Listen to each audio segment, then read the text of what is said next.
The road to the Appalachians winds like memory, sharp turns, quiet shadows, and fog that doesn't lift until it's ready to. Eleanor Gray had driven through it all, a journalist from Washington, D.C., used to headlines, noise, and the race to say things first.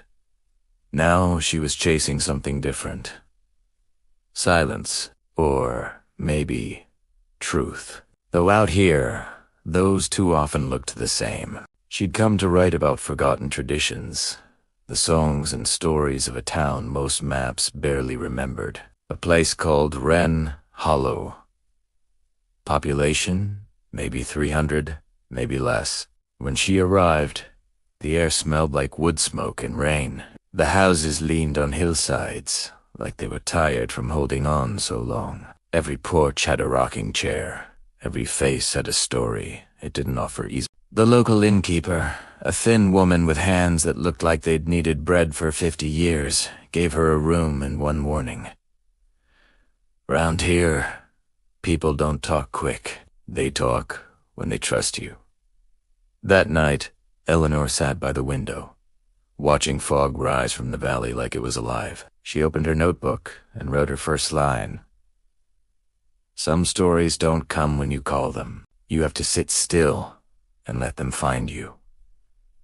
Outside, the sound of a distant fiddle floated through the dark, a song half remembered, half dreamed, and in that moment, Eleanor felt she had stepped not into a town but into a memory waiting to be told.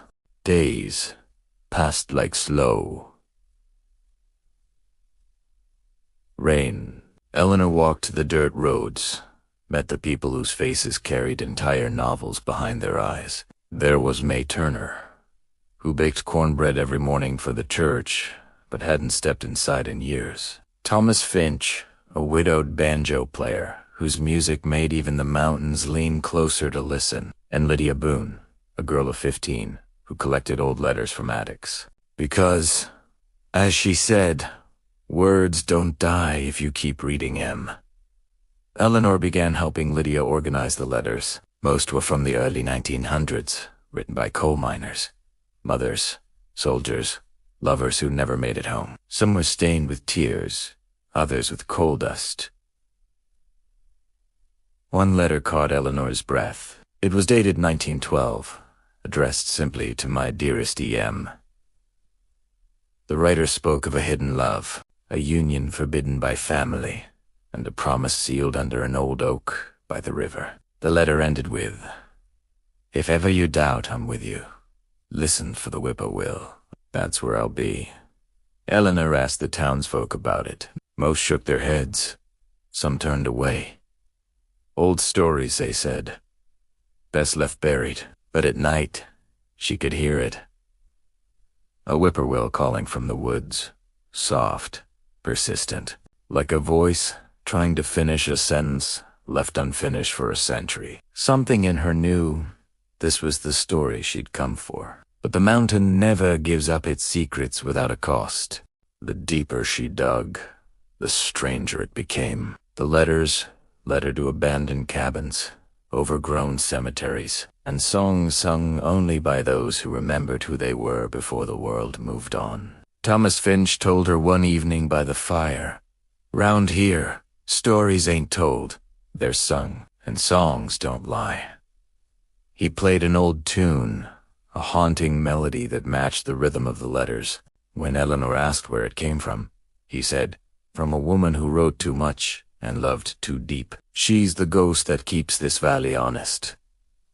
That night, Eleanor dreamt of a woman standing by the river, holding a letter in one hand and a candle in the other. The wind whispered the same line again and again. "Listen for the whippoorwill." She woke before dawn, heart pounding, and walked to the river in the fog.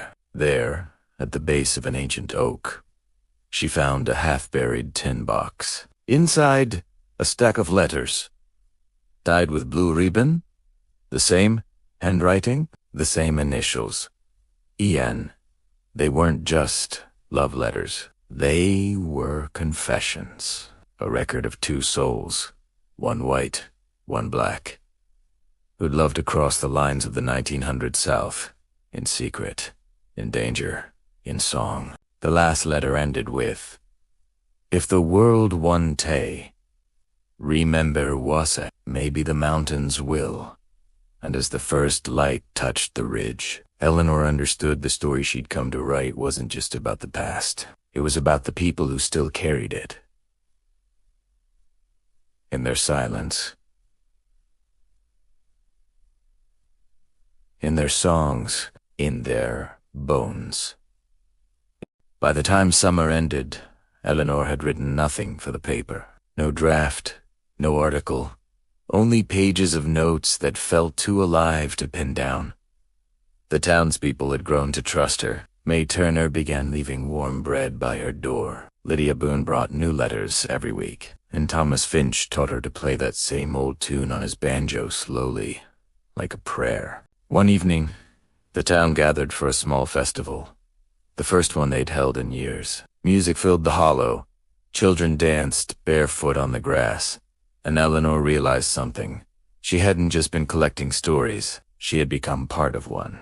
Before she left, she placed the letters, the originals, in the small church archive. Not for the newspaper, not for profit, but for remembrance. Her final night in Wren Hollow was quiet. The mountains were wrapped in mist again. She sat on the porch, writing her last line. Some stories aren't meant to be published. They're meant to be protected. As she closed her notebook, the whippoorwill called again, soft, certain, and eternal. When she returned to Washington, her editor asked for her article. She handed over a single envelope, addressed to him in careful handwriting. Inside, one page. The story lives where the letters were left. If you want it, you'll have to go listen. Months later, visitors began coming to Wren Hollow. Not for interviews or fame, but for quiet. For music. For the feeling that somewhere in those hills, two voices were still singing across time. And when the night settled, the whippoorwill still answered. A love song that outlived its singers, carried by the wind, and by the woman who finally understood. You don't find stories in the Appalachians, they find you, if you're still enough to hear them.